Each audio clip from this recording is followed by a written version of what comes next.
At my retirement party, my daughter took the mic and said, "Let's be honest. Mom did all the real work." The crowd laughed. My wife just smiled. I sat there, quiet, listening as they erased my entire career in front of me. I didn't argue. I just stood up, raised my glass, and said, "Funny, I was going to announce something tonight." Then I pulled out the envelope that shut everyone up. I, 58M, had planned this retirement party for months. 35 years at the firm, countless late nights, missed family dinners, and sacrificed weekends had all led to this moment. The conference room was packed with colleagues, friends, and family members who had come to celebrate what I thought was a well-earned milestone in my career. My wife sat at the front table, smiling that practiced smile she'd perfected over the years. Our daughter stood nearby, looking confident and poised as always. I felt proud watching them both, thinking about how my dedication to providing for our family had made their comfortable lives possible. The speeches had been going well. My boss talked about my contributions to the company. A few colleagues shared stories about projects we'd worked on together. I was starting to relax, enjoying the recognition I rarely received during my working years. Then my daughter asked for the microphone. She stood up with that familiar smirk she'd inherited from her mother and began speaking to the crowd. She told everyone that while we were all here celebrating my retirement, we should be honest about who really deserved the credit.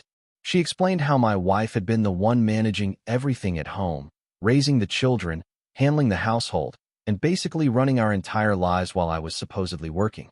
The crowd began to chuckle as she continued. She painted a picture of me as someone who simply went to an office every day while my wife did all the real work of keeping our family together. She suggested that my wife deserved the recognition, not me, because anyone could sit in meetings and push papers around, but it took real skill to manage a household and raise successful children. My wife's smile grew wider as our daughter spoke. She nodded along, clearly enjoying the attention being redirected toward her. Other family members started laughing and nodding in agreement. I could see some of my coworkers shifting uncomfortably in their chairs, but most of the crowd seemed to find this perspective refreshingly honest. I sat there listening as my daughter systematically dismantled everything I thought I had accomplished. According to her version of our family history, I had been little more than a paycheck while my wife handled everything that actually mattered. The sacrifice, the stress, the responsibility I had carried for decades was being reduced to a joke for everyone's entertainment. My daughter concluded by suggesting we should all raise our glasses to my wife instead, the woman who had done the real work all these years. The crowd erupted in applause and laughter. People began turning toward my wife, ready to celebrate her instead of me at my own retirement party. I remained seated for a moment, processing what had just happened. This was supposed to be my night, my recognition, my moment after decades of dedication. Instead, I was watching my own family rewrite history and erase my contributions in front of everyone I had worked with and respected. But I didn't argue. I didn't get angry or defensive. Instead, I stood up slowly and raised my glass. The room quieted down as everyone waited to hear what I would say in response to my daughter's unexpected speech. I told them this was funny timing because I had actually planned to make an announcement tonight myself. I reached into my jacket pocket and pulled out a thick envelope I had been carrying. The room fell completely silent as I held it up for everyone to see. I explained that this envelope contained documents I had been planning to share after the party, but given the current conversation about who had done what work in our family, it seemed like the perfect time to reveal its contents. Inside the envelope were copies of financial records I had been gathering for months. Bank statements, credit card bills, loan documents, and expense reports that told a very different story than the one my daughter had just shared with everyone. I had discovered that my wife had been systematically draining our accounts for years, funding a lifestyle and activities I knew nothing about. The documents showed regular transfers to accounts I had never seen before, expensive purchases I had never approved, payments to services and people I had never heard of. Most interesting were the receipts and records showing that my wife had been maintaining a second apartment across town for the past 3 years, complete with utilities, furniture, and monthly rent payments that explained where a significant portion of my salary had been disappearing. I told the crowd that while my daughter was right about my wife doing work I wasn't aware of, she might be surprised to learn exactly what kind of work that had been. I mentioned that the private investigator's report in the envelope included photographs and documentation of my wife's activities at that second apartment, including the regular visits from her tennis instructor, who apparently gave very private lessons. The room was completely silent now. My wife's smile had frozen on her face, and I could see the color draining from her cheeks as she realized what I was revealing.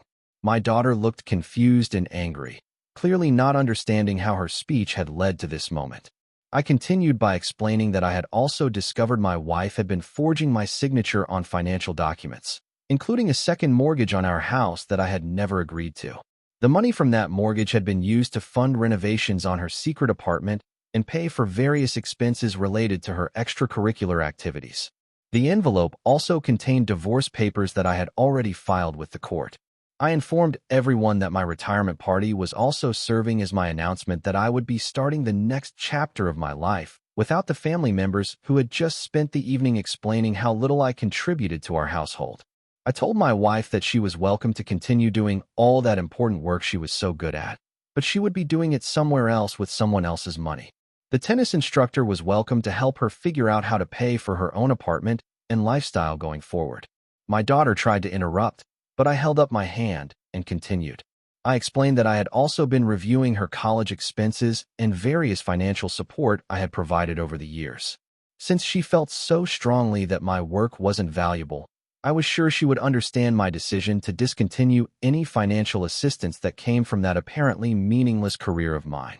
I mentioned that the envelope contained documentation showing that my wife had been using joint credit cards to pay for our daughter's expenses, including her recent graduate school tuition, without my knowledge or approval. Since they both felt that my contributions were minimal, they would have the opportunity to prove how capable they were of handling these responsibilities themselves.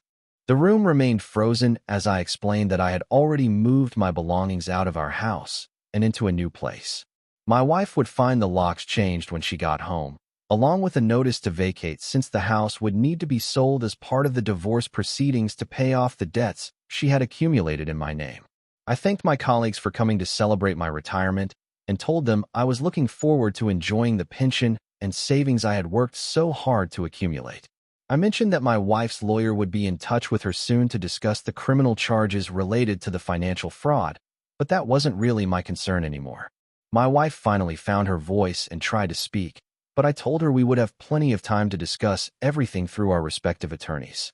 I suggested she might want to call her tennis instructor to see if he was available to help her move her belongings out of our house and into her other apartment permanently. I set the envelope down on the table and told everyone to enjoy the rest of the party. I mentioned that there was an open bar, and since my wife had already demonstrated her expertise at spending money that wasn't hers, she was welcome to cover the bill for everyone's drinks that evening. As I walked toward the door, I could hear confused murmurs starting to spread through the crowd. Some people were trying to process what they had just witnessed, while others were already pulling out their phones to text or call people about the drama they had just observed. My daughter followed me toward the exit, demanding to know what I thought I was doing and how I could humiliate my wife and her like this in front of everyone. I reminded her that she had started the evening by humiliating me in front of everyone, and I had simply provided some additional context about our family dynamics. I told her that if she wanted to maintain a relationship with me going forward, she might want to reconsider how she spoke about and to me.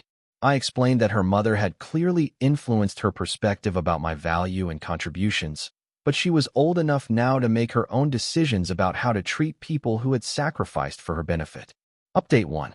The next few days were exactly as chaotic as I had expected. My phone rang constantly with calls from family members, friends, and even some colleagues who wanted to know more details about what had happened at the party. I let most of the calls go to voicemail and focused on settling into my new apartment and meeting with my attorney to finalize the divorce proceedings. My wife tried calling me repeatedly, alternating between angry messages where she threatened to take everything I had and tearful voicemails where she claimed the whole situation was a misunderstanding and begged me to come home so we could work things out. I forwarded all of her messages to my lawyer and blocked her number. My daughter showed up at my new apartment 3 days after the party. She was angry and demanded to know how I could destroy our family over what she called a minor disagreement. I invited her in and showed her copies of all the financial documents I had discovered, walking her through each transaction and expenditure that proved her mother had been systematically stealing from our family for years. She tried to argue that her mother deserved to spend money on herself after years of taking care of everyone else. But I pointed out the difference between reasonable personal expenses and maintaining a secret apartment for an extramarital affair while forging signatures to take out loans without my knowledge. I explained that her speech at the party had been the final straw, but it wasn't the cause of our family's problems. Her mother's dishonesty and financial fraud had already destroyed our marriage, and I had been planning to address it regardless of what happened that evening. My daughter left without apologizing, but I could see that she was beginning to understand the reality of what her mother had been doing. She asked me not to completely cut her out of my life, and I told her that our relationship going forward would depend on her willingness to acknowledge the truth about what had happened and treat me with the respect I deserved. Update 2. 2 weeks later, my wife's attorney contacted mine to discuss a settlement. Apparently, the criminal investigation into the financial fraud was moving forward, and my wife was eager to avoid having the case go to trial. Her lawyer suggested that if I agreed to certain terms in the divorce settlement, my wife would be willing to plead guilty to lesser charges that wouldn't result in jail time. I told my attorney to reject any settlement that didn't include my wife paying full restitution for the money she had stolen, plus damages for the emotional distress and humiliation she had caused. I also insisted that she publicly acknowledge her financial fraud and apologize for the lies she had told about my contributions to our family. My attorney warned me that this approach might result in a longer and more expensive legal battle, but I told him I was prepared for that. I had spent decades working to build financial security, and I wasn't going to let my wife's criminal behavior cost me more than it already had. During this time, I received an unexpected call from my former boss. He had heard about the situation through office gossip and wanted to make sure I knew that my colleagues respected the work I had done and didn't view me any differently because of my personal problems. He also mentioned that the company was looking for experienced consultants to help with some ongoing projects, and I might want to consider taking on some part-time work during my retirement. This conversation reminded me that my professional reputation and accomplishments were real, regardless of how my family had tried to diminish them. I had earned respect through decades of competent work, and that couldn't be erased by one evening of family drama. Update 3. A month after the retirement party, my daughter called to tell me that my wife had moved in with her tennis instructor. Apparently, their relationship wasn't as stable as they had expected when it was no longer secret and exciting. My daughter said my wife was struggling financially and had asked for help paying her legal fees and living expenses. My daughter wanted to know if I would be willing to provide some temporary financial support to help my wife get back on her feet. I reminded her that her mother was a capable woman who had been managing our household for years and should be perfectly able to handle her own financial responsibilities now. I also pointed out that my wife's current financial difficulties were the direct result of her own choices and criminal behavior. I had offered her a comfortable life and financial security, which she had chosen to throw away for an affair and stealing money.